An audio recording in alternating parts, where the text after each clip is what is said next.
Terpujilah nama Tuhan dulu, sekarang dan selamanya. Haleluya.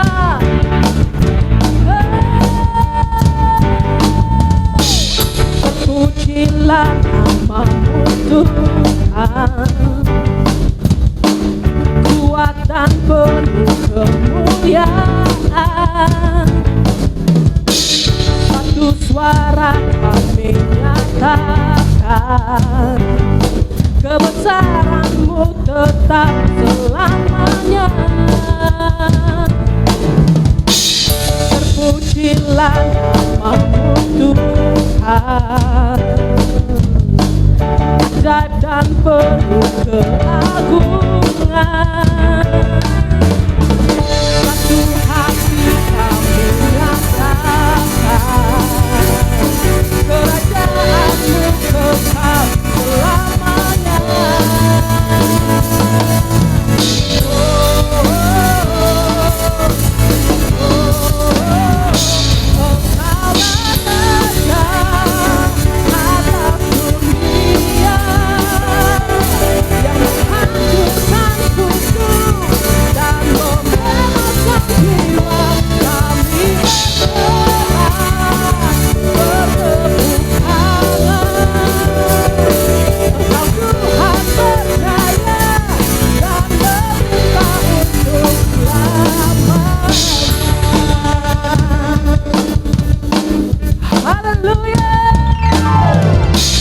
Terpujilah namamu Tuhan,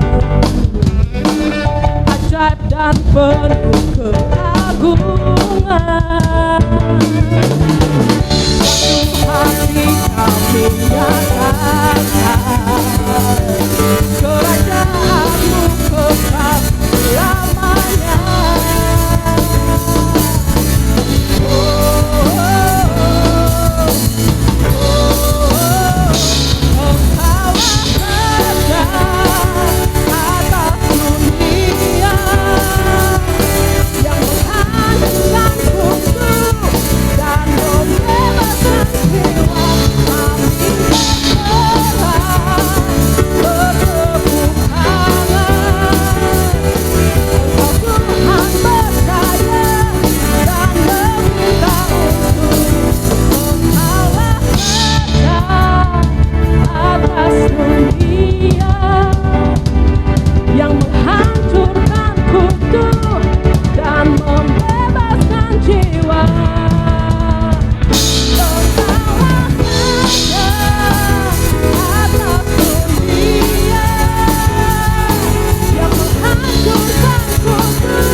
Karya penebusan Yesus di kayu salib membuat kita hidup.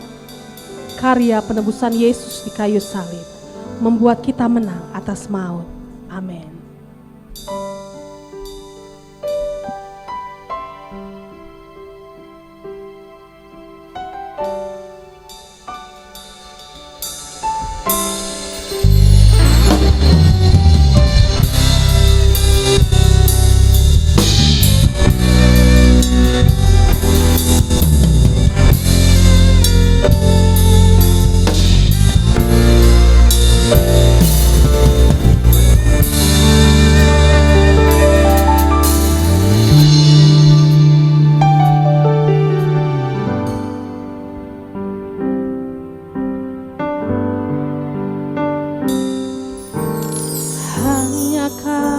Tuhan di hidupku,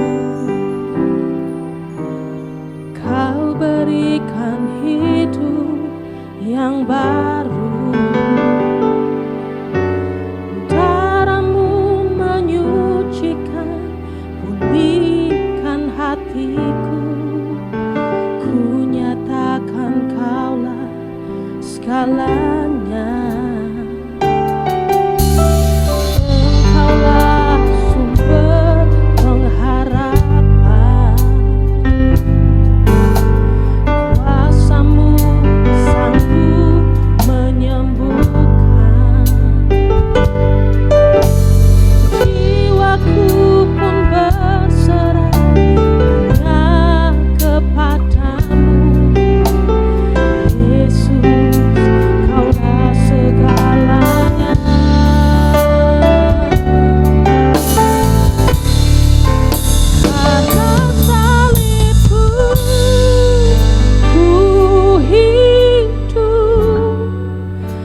melakukan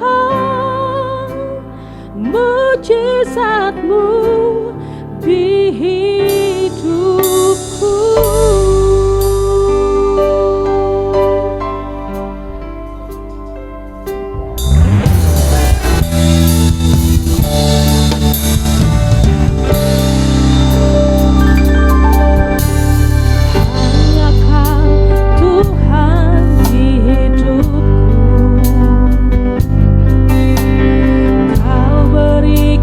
Hidup yang baru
pengorbanan bagi kami.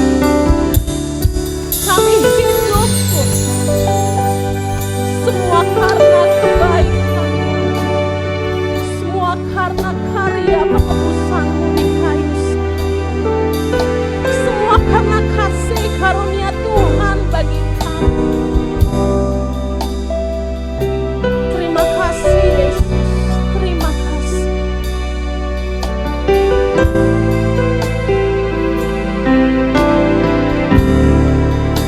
Karya terbesar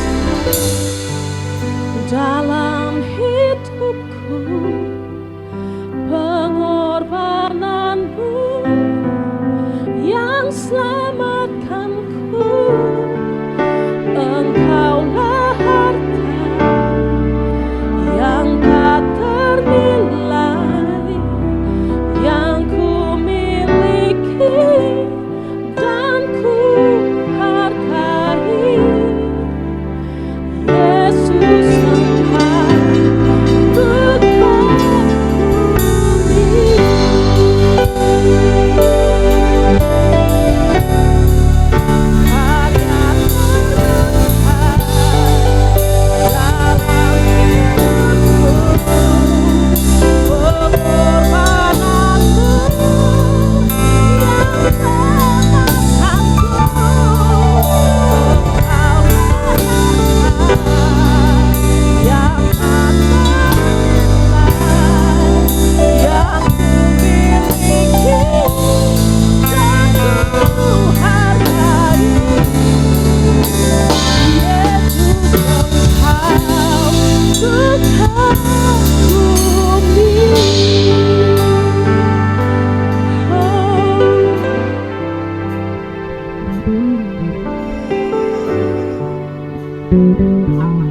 Terima kasih Bapak, terima kasih buat semua anugerah dan karya terbesar yang telah Engkau buat dan kerjakan di dalam Yesus Putra-Mu sebagai bukti kasih-Mu menyelamatkan manusia dan setiap orang yang percaya kepadamu.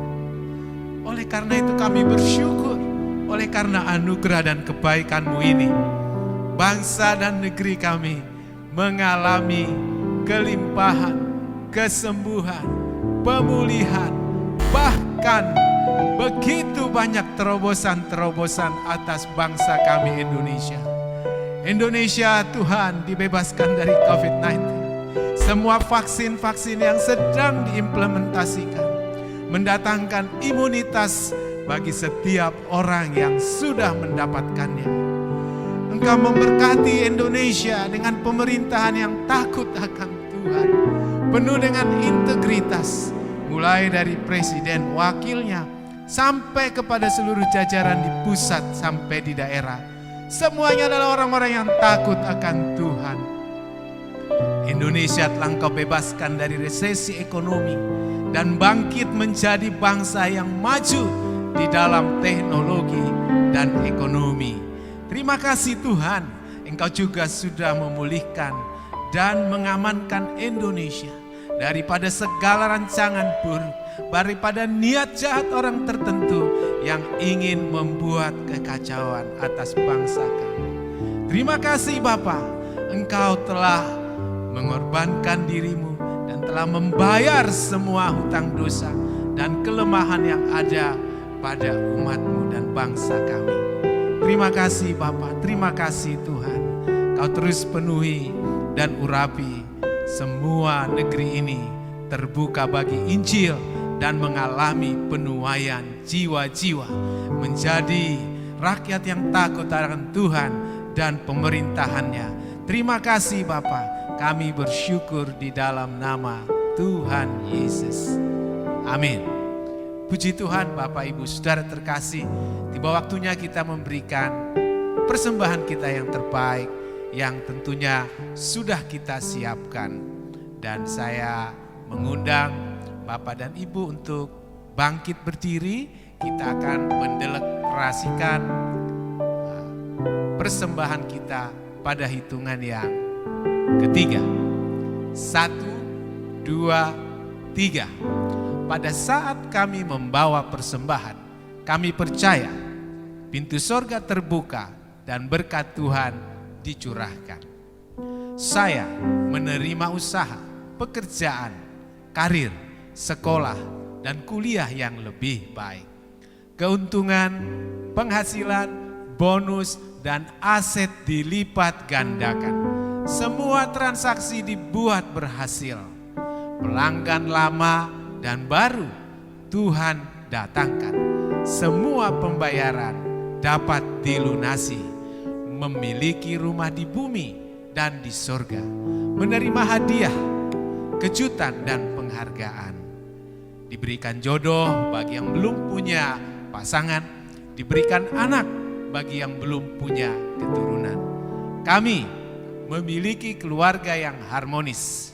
Semua musuh, penyakit, dan kerugian dihalau dari dalam hidupku, keluargaku, pekerjaanku, dan bisnisku. Ini adalah waktu memberi persembahan dalam nama Tuhan Yesus. Haleluya. Amin. Bapak Ibu dipersilakan duduk kembali. Karya terbesar dalam hidupku, pengorbananmu yang selamatkanku. Engkaulah harta yang tak ternilai yang ku miliki dan ku hargai. Yesus, Engkau ku kagumi. Mari Bapak Ibu Saudara kita sama-sama menyanyikannya.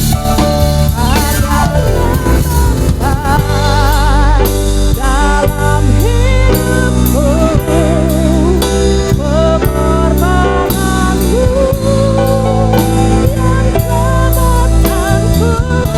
Engkaulah harta yang tak ternilai yang ku miliki dan ku hargai. Yesus, Engkau ku kagumi. Yesus, Engkau ku kagumi.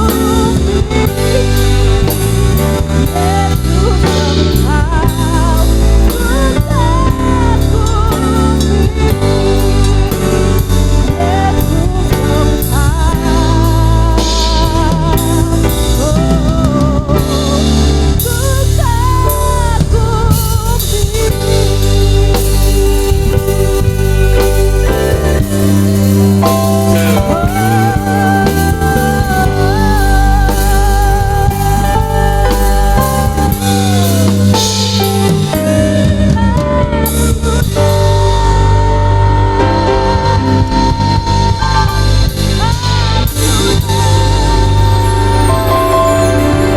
Engkau dahsyat Tuhan. Karena karya penebusan-Mu kami menang dan kami hidup. Kami menang melawan maut. Terima kasih Yesus. Kuasa-Mu sungguh dahsyat di dalam hidup kami. Saat ini kami akan mendengarkan kebenaran firman Tuhan. Berkati hamba-Mu yang akan membawakannya Tuhan. Biarlah firman itu boleh kami mengerti. Kami mengerti apa maksud Tuhan melalui firman itu di dalam hidup kami. Terima kasih Yesus, terima kasih. Di dalam nama Yesus semua yang percaya boleh sama-sama katakan amin. Haleluya, salam kemenangan. Di Jumat Agung ini kita memperingati wafatnya Yesus Kristus di kayu salib. Dia ada di situ untuk menebus setiap dosa kita. Ini bukti betapa Tuhan sangat mengasihi setiap kita. Dia tidak mau ada satupun di antara kita yang binasa, tapi setiap kita beroleh hidup yang kekal. Yesus mati buat kita pada waktu kita masih berdosa, pada waktu kita masih memusuhi Dia, pada waktu kita masih mendurhakai Dia. Pada waktu itulah darahnya sudah dicurahkan untuk membenarkan kita, untuk mendamaikan kita dengan Bapa. Haleluya. Ini bukti kasih Tuhan yang sangat hebat, sangat mulia, sangat luar biasa. Ini yang disebut revolusi kasih karunia. Kita tidak layak untuk itu. Karena seharusnya kita yang ada di situ, seharusnya kita yang dihukum. Tetapi Yesus menggantikan tempat kita. Yesus menggantikan posisi kita, puji Tuhan. Saudaraku, apakah begitu mudah sekali buat Yesus untuk mencapai tempat itu? Ada di salib itu.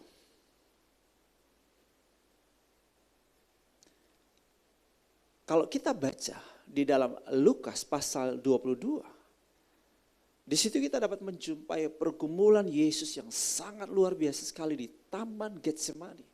Dicatat di situ bahwa peluhnya menjadi titik-titik darah yang bertetesan. Berarti sebuah pergumulan yang berat, dia menanggung atau merasakan sebuah tekanan daripada dosa dunia yang begitu berat, yang menyakitkan, yang menakutkan, yang mengerikan. Yang sebetulnya kalau dia mau jujur pada waktu itu, dia tidak kuat, dia tidak sanggup. Kenapa saya dapat mengatakan seperti itu? Dalam posisi Yesus sebagai manusia, terus terang tidak mudah buat dia menanggung dosa, beratnya dosa seisi dunia ini. Kita dapat membaca dalam Lukas 22 ayat 42, Yesus sempat berdoa begini. Ya Bapakku, jikalau engkau mau, ambillah cawan ini daripadaku. Tetapi bukanlah kehendakku, melainkan kehendak-Mu lah yang terjadi. Saudara, Yesus sampai bisa menyerahkan nyawanya buat kita di atas kayu salib. Dan Yesus berkata, it is finished. Sudah selesai. Dia dapat melakukannya dengan sempurna.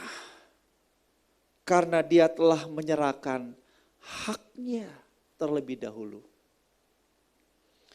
Saudara, Yesus punya hak untuk hidup hanya bagi dirinya sendiri. Bisa saja Yesus memilih untuk tidak mati buat orang lain. Apalagi mati buat para pengkhianat, mati buat para penyangkal, mati buat orang-orang yang mengolok-olok, yang mencaci maki dia. Sesuatu yang tidak mudah, bukan? Yesus juga punya hak untuk mendapat pengakuan. Yesus bukanlah hanya manusia biasa, tetapi dia Allah yang menjadi manusia. Pada posisi di mana dia di Taman Getsemani, dia harus pertaruhkan. Dia harus rela untuk tidak mempertahankan keseteraannya dengan Allah sebagai milik yang harus dipertahankan.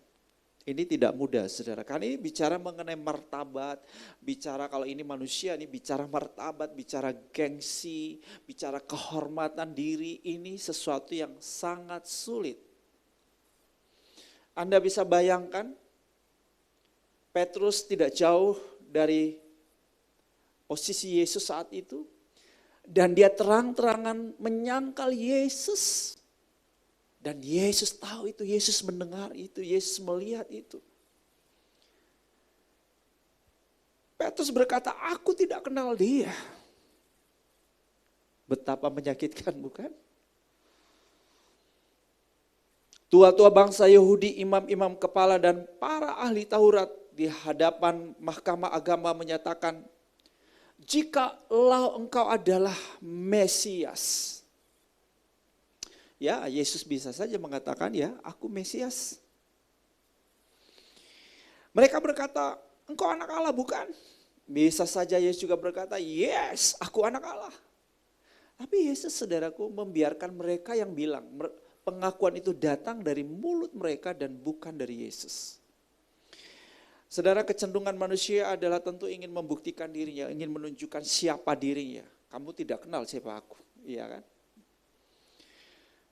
Pilatus pun bertanya, engkaukah raja orang Yahudi? Ya, bisa saja. Ya, sisi ego Yesus terganggu, iya kan? Keberhargaan diri Yesus terganggu, kehormatan dirinya terganggu, dia ingin membuktikan dirinya siapa dia. Bisa saja dia bilang begini, Pilatus, aku bukan hanya raja bagi orang Yahudi, tapi aku adalah raja di atas segala raja. Bisa saja, ya. Saya membayangkan seperti itu, saudaraku, sebagai manusia. Tetapi itu tidak dilakukan oleh Yesus. Artinya apa? Yesus itu sudah menyerahkan hak keseteraannya dengan Allah itu tidak dipertahankannya. Dia rela, dia mengosongkan dirinya, menjadi hamba. Seorang hamba tidak perlu mencari pengakuan. Seorang hamba rela dicaci maki, rela diolok, rela dihina, iya, rela dihancurkan harga dirinya, rela untuk tidak dihormati. Dan ini yang dialami oleh Yesus. Yesus juga punya hak untuk diperlakukan adil. Tapi apakah Yesus mendapatkan keadilan pada waktu itu? No. Di hadapan Pilatus, para imam kepala, para pemimpin, serta rakyat, mereka berteriak, salibkan dia, salibkan dia. Sudah bisa baca dalam Lukas 23 ayat 21 sampai 24. Kata Pilatus untuk ketiga kalinya kepada mereka, kejahatan apa yang sebenarnya telah dilakukan orang ini? Tidak ada suatu kesalahan pun yang kudapati padanya yang setimpal dengan hukuman mati. Jadi aku akan menghajar dia lalu melepaskannya.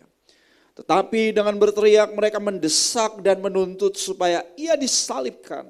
Dan akhirnya mereka menang dengan teriak mereka. Lalu Pilatus memutuskan supaya tuntutan mereka dikabulkan. Saudara, Yesus tidak mendapatkan keadilan. Yesus dapat menyelesaikan misi penebusannya dengan sempurna. Karena dia sangat mengasihi kita. Sangat jelas. Dia tahu untuk apa dia datang ke dunia ini. Yaitu untuk melayani dan menyerahkan nyawanya menjadi tebusan bagi banyak orang.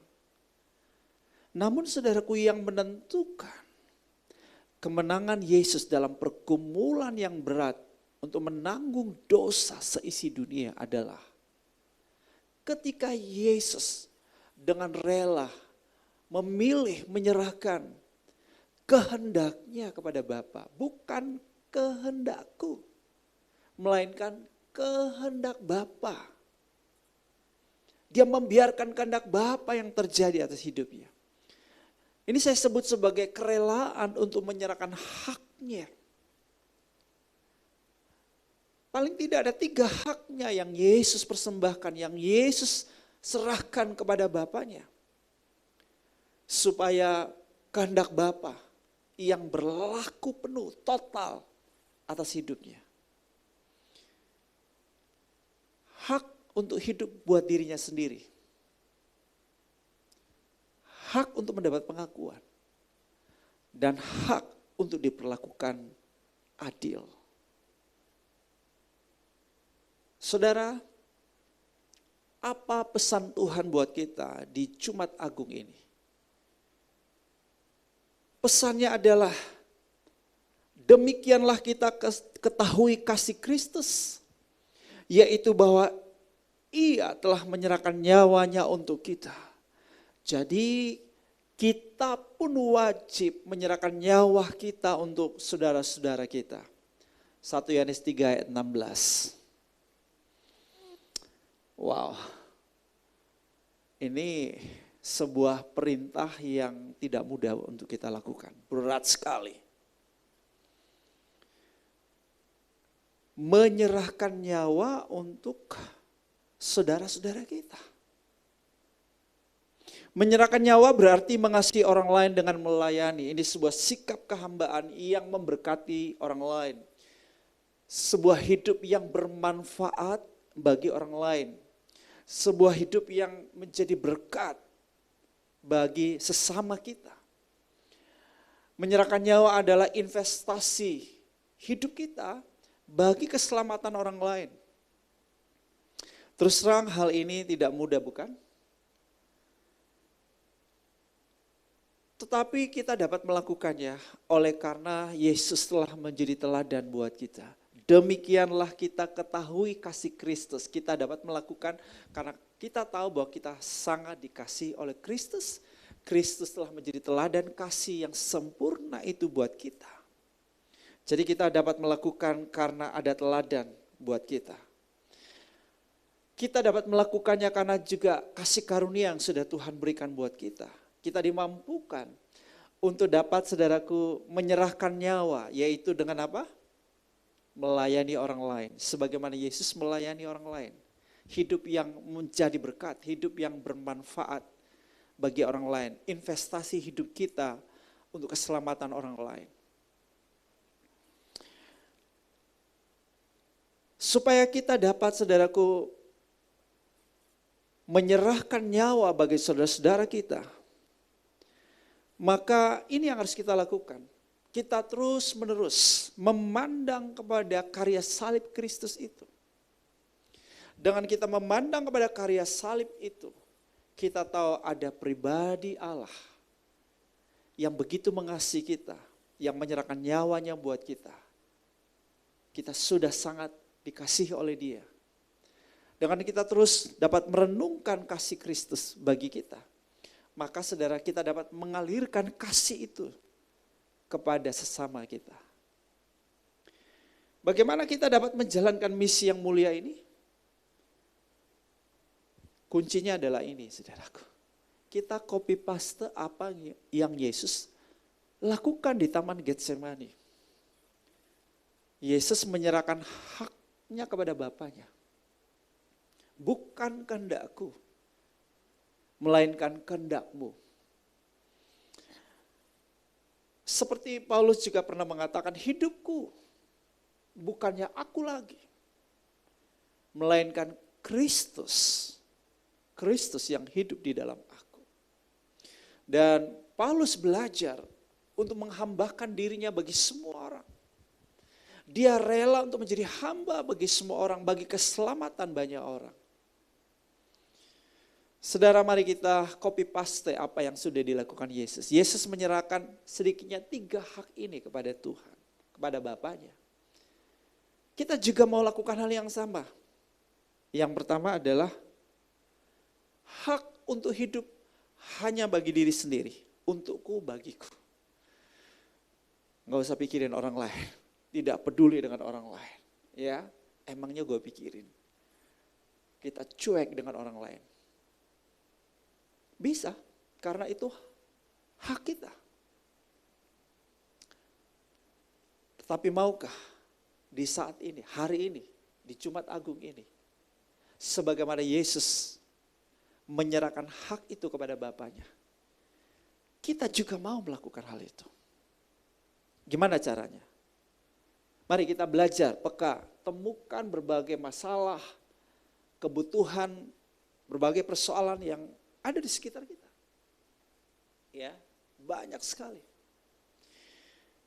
Dan kita mau memberikan solusinya. Kita mau menjadi problem solver, orang yang ikut memecahkan masalah, orang yang ikut menyelesaikan masalah, orang yang memberi jalan keluar. Misalnya kalau ada di sekitar kita orang yang kita tahu, yang kita kenal, tidak punya pekerjaan, ya kita dapat membantu dia mencarikan pekerjaan buat dia atau dapat memberikan kepadanya pekerjaan. Kalau kita melihat ada orang sakit, kita tahu ada orang sakit di sekitar kita, mari kita doakan. Sebagai orang percaya kita sudah diberi otoritas, bukan? Untuk mendoakan orang sakit. Ada orang yang kerasukan setan, yuk Kita doakan supaya dia bebas dari setan. Ya. Ada orang punya masalah apa misalnya? Ya. Masalah pernikahan, masalah rumah tangga. Saya percaya saudara sudah belajar firman Tuhan dan saudara tahu jawabannya. Maka saudara beri perhatian, berikan solusi kepada persoalan mereka. Atau saudara jumpai ada temanmu yang putus asa, yuk motivasi imannya. Supaya dia punya pengharapan baru. Ya, yang sudah letih lesu dalam hidupnya. Saudara beri kekuatan buat orang itu. Dengan perkataan-perkataan firman. Beritahuan janji-janji Tuhan buat dia. Inilah saudaraku cara-cara sederhana yang praktis kita dapat lakukan. Sebagai bentuk di mana saudara kita menyerahkan hak hanya hidup buat diri kita sendiri. Dan kita mulai care dengan orang lain. Kita peduli dengan orang lain. Apalagi hari-hari ini ada begitu banyak orang punya masalah. Terlalu banyak orang punya masalah di sekitar kita. Jangan tutup matamu, jangan tutup telingamu. Yuk, buka hatimu, buka matamu, ulurkan tanganmu, tolong mereka, jangkau mereka. Mereka butuh senyumanmu, mereka butuh perkataan-perkataan imanmu. Mereka perlu doamu. Saudara juga bisa terlibat pelayanan-pelayanan penjara, panti asuhan, ya dengan ministry Samaritan misalnya, saudara bisa melayani anak-anak yang terlantar, anak-anak yang kurang bisa baca, ya saudara bisa ikut pelayanan ARK misalnya, saudara juga bisa ikut pelayanan pengentasan kemiskinan, pengembangan ekonomi, ya ikut pelayanan misi, terlibat dalam pekerjaan Tuhan, memberitakan Injil, menangkan jiwa, nabur uang saudara buat pekerjaan Tuhan, nabur uang saudara buat kemanusiaan. Banyak sekali yang dapat kita lakukan. Dan jangan pernah punya excuses ini, alasan ini. Tunggu nanti kalau saya punya waktu, tunggu nanti kalau saya punya uang. Sekarang juga Anda bisa lakukan sesuatu buat orang lain. Anda menjadi solusi buat orang lain. Anda menjadi jawaban buat orang lain. Karena sang jawaban sejati itu, Yesus Kristus ada di dalam hidupmu. Amin. Sang Maha Kasih itu, Yesus Kristus ada di dalam hidupmu. Sehingga engkau dapat mengasihi orang lain. Engkau dapat menunjukkan perhatian, kepedulianmu kepada orang-orang di sekitar. Selanjutnya kita menyerahkan hak untuk mendapatkan pengakuan. Bagian ini menurut saya tidak mudah. Karena terus terang setiap kita mau diakui ini sudah berurusan dengan harga diri kita, gengsi kita, martabat kita, kehormatan kita, dan setiap kita ingin membuktikan siapa diri kita supaya kita diakui oleh orang lain. Nah, tapi bagaimana saudara kita dapat menyerahkan hak ini kepada Tuhan? Kuncinya kehambaan yang unggul. Ya, Yesus mengosongkan dirinya menjadi hamba. Jadi kuncinya itu sebetulnya. Nah, tetapi sebetulnya kita juga nggak perlu mencari pengakuan itu. Karena kita sudah dapat pengakuan itu dari Bapa. Buktinya apa? Kita sudah sangat dikasihi oleh Allah, yaitu pada waktu kita masih berdosa, pada waktu kita masih memusuhi Tuhan. Berarti ini menunjukkan bahwa kita ini berharga buat Tuhan. We are so precious. Kita ini berharga sekali saudaraku, sangat bernilai di mata Tuhan. Kita ini sudah sangat dikasihi oleh Tuhan. Jadi ini pengakuan yang sebetulnya sudah cukup. Kematian Yesus Kristus di atas kayu salib buat kita adalah sebuah pengakuan. Kita ini pribadi yang sangat dikasihi oleh Bapa, pribadi yang sangat dihargai Bapa, pribadi yang diterima oleh Bapa, apa adanya. Jadi kita sebetulnya tidak perlu lagi saudaraku mengejar pengakuan daripada manusia. Bahwa Allah mengasihi kita, itu sebuah pengakuan. Dan bahwa ketika saudara kita ini percaya dan menerima Dia, kita diberi kuasa menjadi anak-anaknya. Wow, ini sebuah pengakuan yang luar biasa. Kita jadi anaknya, sehingga kita dapat panggil Dia, ya Abah, ya Bapa. Haleluya. Ini sudah cukup saudara-saudara. Ya. Nah, oleh sebab itu, it's okay kalau orang menghina kita, orang mengolok-olok kita, orang mencaci maki kita, orang merendahkan diri kita dengar baik. Itu tidak mengurangi sedikit pun kesejatian dirimu di dalam Kristus, engkau pribadi yang sangat berharga. Iya kan? Jadi saudaraku, tetap kita memiliki hati hamba. Justru dengan kita melayani dengan kerendahan hati, sebetulnya kehormatannya di situ. Keutamaannya di situ ketika kita melayani, saudara. Amin. Ya, jadi mulai hari ini it's okay kalau ada orang yang tidak mengakui siapa Anda, yang seharusnya Anda dapat apresiasi, Anda dapat penghargaan, Anda mungkin mendapat pujian karena prestasi Anda, karena ada sesuatu yang hebat di dalam diri Anda. Tetapi Anda tidak dapatkan itu dari orang di sekitarmu, mungkin tidak dapat dari suamimu, tidak dapat dari istrimu juga. Setiap kita perlu apresiasi memang. Setiap suami perlu apresiasi istri, setiap istri perlu apresiasi dari suaminya. Ya. Tapi saudara, kalau Anda tidak mendapatkan apresiasi yang pantas seharusnya Anda terima karena Anda melakukan sesuatu yang baik, ya, Anda punya prestasi, karakter yang baik dan banyak hal yang patut diapresiasi dari hidupmu, namun Anda tidak mendapatkan itu dari orang-orang terdekatmu, it's okay.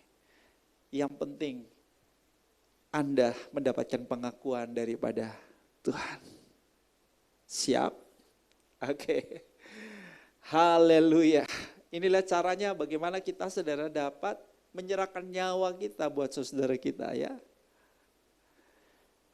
Hidup kita bermanfaat, hidup kita menjadi berkat buat orang lain, dan investasi hidup kita untuk keselamatan bagi orang lain ketika kita belajar untuk menyerahkan hak kita, hak untuk diakui. Kita rela diperlakukan apa saja sebagaimana Paulus rela menjadi hamba bagi semua orang, dan dia seringkali mendapatkan caci maki, kekerasan, penganiayaan. Itu bukan sebuah apresiasi loh, itu bukan sebuah pengakuan, itu sebuah penghinaan, itu sesuatu yang menyakitkan. Tapi dia rela karena dia udah menyerahkan haknya untuk mendapat pengakuan. Dan yang terakhir, kita juga siap untuk menyerahkan hak ini, hak untuk diperlakukan adil. Saudara, semenjak manusia jatuh dalam dosa, di dunia ini sudah tidak ada lagi yang disebut dengan keadilan yang murni, itu sudah tidak ada. Sudah sulit untuk kita mendapatkan perlakuan yang adil, yang 100% adil. Bahkan saudaraku, kematian Yesus yang sedang kita rayakan hari ini di Good Friday, bukti ketidakadilan. Kenapa? Loh, seharusnya bukan Yesus yang disalibkan, Barabas dong, betul? Seharusnya bukan Yesus yang dihukum karena dosa-dosa. Ya, karena kesalahan manusia. Harusnya kita dong, manusia yang berdosa, yang bersalah ini yang ada di situ. Nah, ini jelas ketidakadilan. Jadi saudara-saudara, berharap keadilan boleh saja, tapi kalau kita juga terlalu menuntut keadilan, rasanya kok kita nggak akan dapat ya di planet ini. Ya, jadi akhirnya kita tidak bisa menikmati hidup dan tidak bisa menjalankan hidup dengan penuh sukacita, damai sejahtera, karena memang setiap hari bisa saja kita mendapatkan perlakuan yang tidak adil. Nah, jadi saudara, kita belajar seperti Yesus, dia rela untuk diperlakukan tidak adil. Ya, demikian pun kita. Supaya apa saudara? Kehidupan kita bisa menjadi berkat untuk lebih banyak orang. Kita bisa melayani dengan lebih baik. Dan melalui hidup kita banyak orang percaya kepada Yesus, mengenal Yesus. Banyak orang menjadi murid Kristus dan kita bisa memuridkan banyak orang. Nah, inilah pesan yang penting sekali di Jumat Agung ini. Saya mau ajak jemaat Tuhan kita berdoa untuk menyerahkan hak ini kepada Tuhan. Siap? Kalau siap, saudara, mari.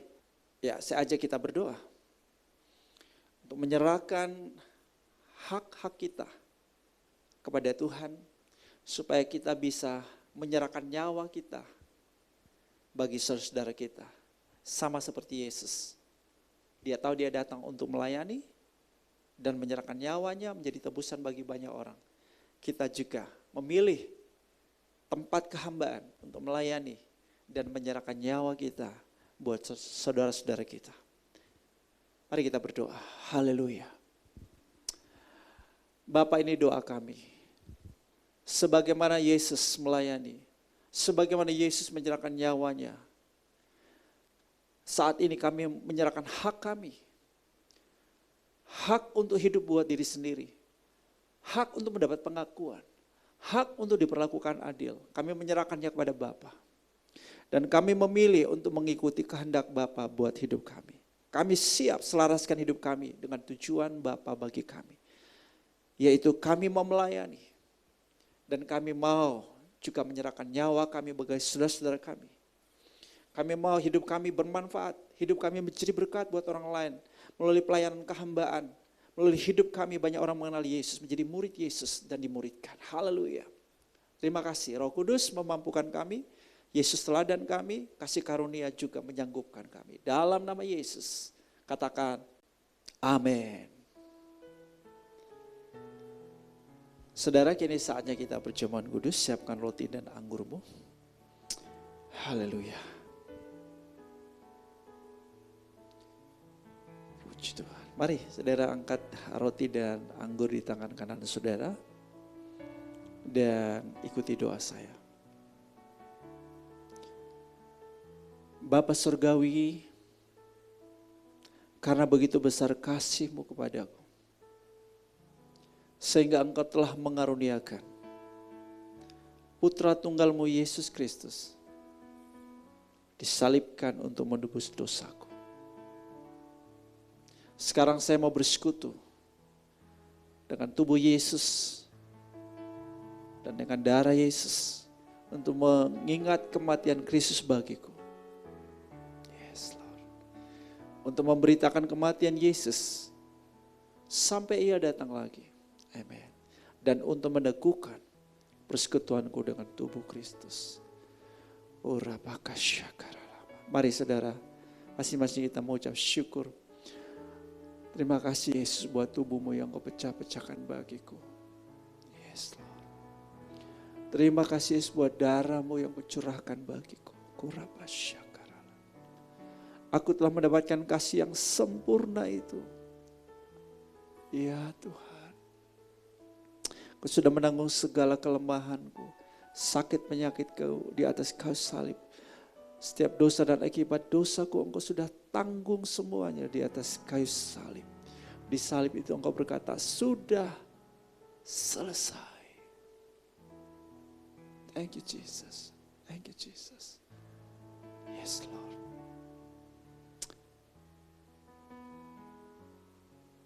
Perjamuan kudus saat ini bukti bahwa Yesus telah menyerahkan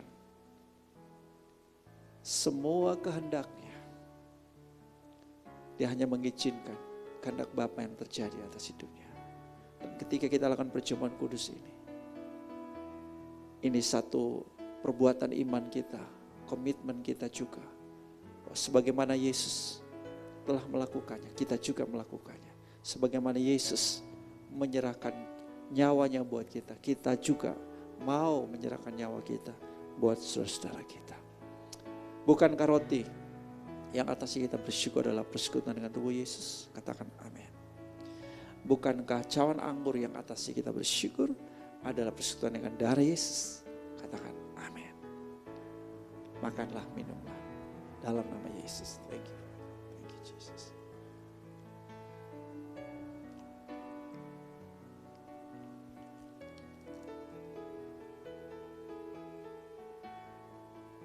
Haleluya. Terima kasih Tuhan. Terima kasih Yesus. Aku bersyukur Tuhan. Sungguh amat baik, sangat baik.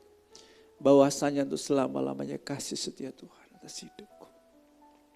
Terima kasih Yesus, terima kasih. Aku mengucap syukur buat setiap jemaat Tuhan. Untuk pemeliharaanmu, untuk perlindungan, untuk penyertaanmu yang luar biasa bagi setiap anak-anakmu. Aku berdoa setiap jemaat mengalami yang sungguh amat baik. Jemaat di kota wisata, jemaat di Kupang, jemaat di Soe, semuanya dikejar oleh kebajikan, dikejar oleh kemurahan Bapa. Yes,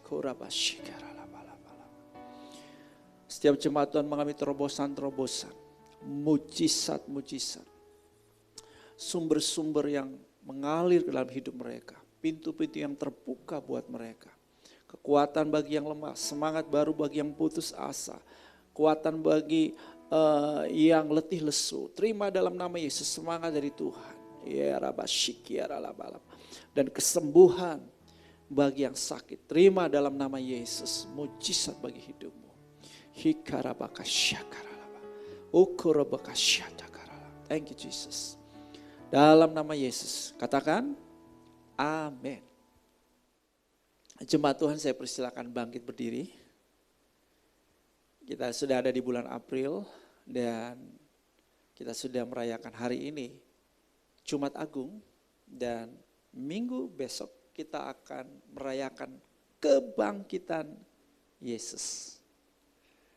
Ya, nah, pastikan setiap kita juga akan tetap ibadah secara online di hari Minggu dan disertai dengan perjamuan kudus.